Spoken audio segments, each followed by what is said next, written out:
What was I doing that one? Was I commentating? No, it wasn't you. Oh. No, it wasn't you. Sorry. No, it wasn't you. You sure? You sure? No, you're considered to be the Elmer Fudd of sports broadcasting. You know you haven't got it left in the tank, and you're there and reality kicks in. So, and I think this kind of fight gets her paid.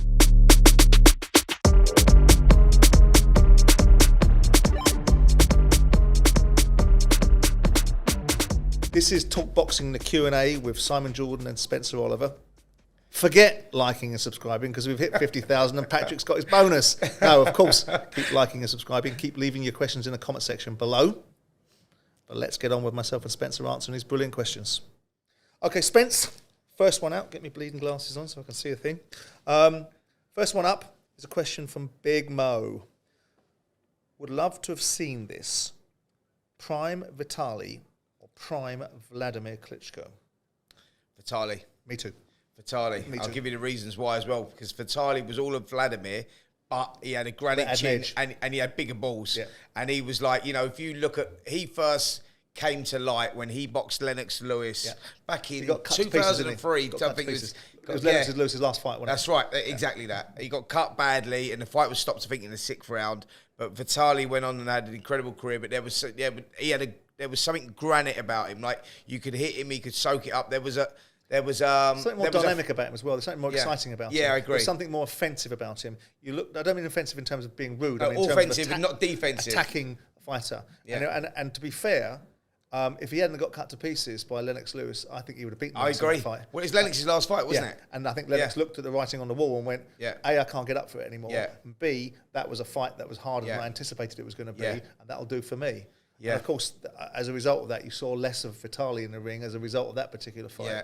Wladimir Klitschko, we cannot argue with the fact he was a great champion. We cannot argue with the fact that he was able to recover from defeats like, I think, Corey Sanders and people like that. Corey Sanders was that. Right. That's when he adapted and changed his style. He become more defensive as opposed to offensive. He recognised that it was an air of vulnerability around him. It was a bland, I mean, I don't mean to be disrespectful to something I could never imagine doing myself, but it was a kind of bland period of the heavyweight division. It was over in Eastern Europe. Wladimir Klitschko, despite being a superstar in his own right, didn't light the pinball machine up, did he? That's right. But notwithstanding that, the question was which one of them, and I think we're both in the same space, Vitali Klitschko. 100%. Okay, next one is from Mother Teresa. All right, okay. What are we going to say to that? Wow. We've got a very puritanical approach. What do you think of the talk of Claressa Shields versus Natasha Jonas? I don't think there's enough depth in women's boxing right now, so the talk of that fight happening I would like to see it, because I think they're both at both at the top of their game. Claressa Shields is the bigger of the two. You know, she's campaigned at a higher weight. Natasha Jonas, to be fair, Natasha Jonas, she lost to Terry Harper as a super featherweight. Yeah. She didn't lose. They had a draw. A lot of people felt Natasha won. Then she moved up to lightweight and lost to Katie Taylor, but put up a great fight. Nothing in it. Then she went up to super welterweight, which is where Claressa Shields is, around that sort of weight. And then that's where she's had all her success. Right. She's just so it's a bona fide fight. It's a good fight. Yeah. It's a great fight. I'd like to. I'd like to see it for, because I like Natasha. Yeah. And I think she's an honest, decent person and fighter, and I think this kind of fight gets her paid.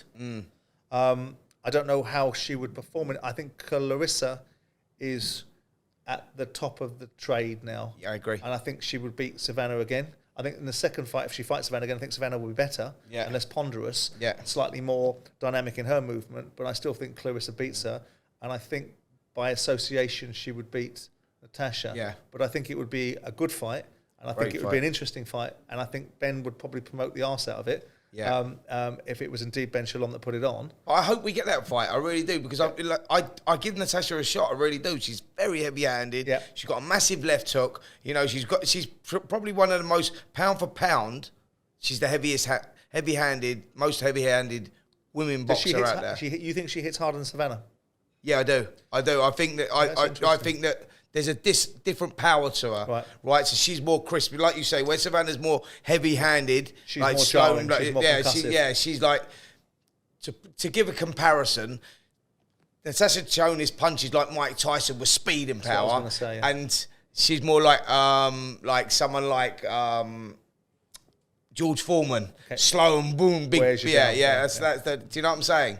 Okay. That's only a comparison in power, by the way. I'm not talking about styles no, here. of course not. Yeah. I think that would be a great fight, and I hope for Natasha that she gets it, because ultimately it will keep on keeping the interest level in boxing for our British fighters, and keep on getting the levels of purses and all that goes around it to a level that's probably more reflective where women's boxing is now going. Yeah, I agree. And where it deserves to be going. Okay, third question. This one is from Callum. What's the best atmosphere you've ever experienced watching a fight? Best atmosphere I've ever experienced watching a fight would definitely be June 2005 when Ricky Hatton challenged Costa Tszyu. MEN Arena, I was up there. I remember we picked up Frank Bruno on the way, actually. Frank Bruno was just going through his troubles, and we picked him up on the way, and he come up. We was there, and I just, the fight went on about 2 a.m., didn't it, because of US times and UK times with HBO showing the fight and whatnot. And obviously we're in Manchester, so there's a load of Mancunians in there. There was people, pissed everywhere. But the atmosphere was just insane. I was sat next to, what was that wonderful trainer that tragically committed suicide? Dean Powell. Dean Powell. What a I was sad sat next story, to Dean and listening to him describe the events to me, and you can't have got it from a better source. I think that atmosphere was phenomenal. But I'm going to say, for me, the best atmosphere was at Madison Square Garden when Lennox Lewis fought Evander Holyfield. Wow, nice. And the whole atmosphere was charged by the fact that the majority of the crowd were British. Nice. The atmosphere was something the Americans couldn't cope with. You got, the big screens above the ring. Yeah. And the English fans were all singing their bits and bobs. And, of course, when Don King comes up, the whole arena echoes with "Who Ate All the Pies?" Yeah, and brilliant. American fans are like, what does that mean? And then, the fight proceeds, and Lennox is winning this fight, ridiculously winning this fight. And the British fans are going mad and singing about Lennox Lewis walking in a Lewis Wonderland. All the Yanks can come back with is USA, USA. But it was a phenomenal charged atmosphere, because it was dominated. And when you've got Brits abroad and they're behaving themselves and they're behind whatever it is they're supporting, there is something quite unique about it. When they let themselves down, the opposite applies. But in that particular fight, and the only other one I'd say recently that got to a supercharged atmosphere was Liam Smith, Chris Eubank. Oh, that was at insane. Manchester. And that was insane. The moment when Liam came into the ring and stood on the ringside and looked around at the northwestern crowd. That's when you knew he was going to win. Up. Yeah. We'd seen Richard Riakporhe knock someone out. And it was interesting for me because I'd listened to the Glad All Over song, which is the Palace song, being played into the Manchester Arena. So I was like, oh, great. Like a trip down Amnesia Lane. And then the atmosphere went up about 15 levels, didn't it? Yeah. Went up about 15 levels. And of course, then when he knocked out Chris Eubank, it went to a different level. I think it's about arenas as well, like you said there. Like this stuff, like we just talked about the same arena there in the MEN, and then also Madison Square Garden. Done when I've done Roy Jones, Joe Calzaghe, but it's something historic about it. But it's got this it's just got this unbelievable buzz around it, isn't it? Like there's something to be said when you go to Wembley Stadium. I also think one of the other fights that caught alive was the George Groves. Carl Froch first fight. Right. That caught alive as well. Because I just think the quality of what George Groves brought to the first round insane. Sent everyone into orbit, and the atmosphere went through the ceiling. And the commentary on that, because I watched it ringside, but also I listened back to the commentary when I went home and watched it. The commentary was just world class as well. Yeah, brilliant. So the whole atmosphere. What was I doing that one? Was I? No, it wasn't you. Oh. No, it wasn't you. Sorry. No, it wasn't you. You sure? No, you're considered to be the Elmer Fudd of sports broadcasting.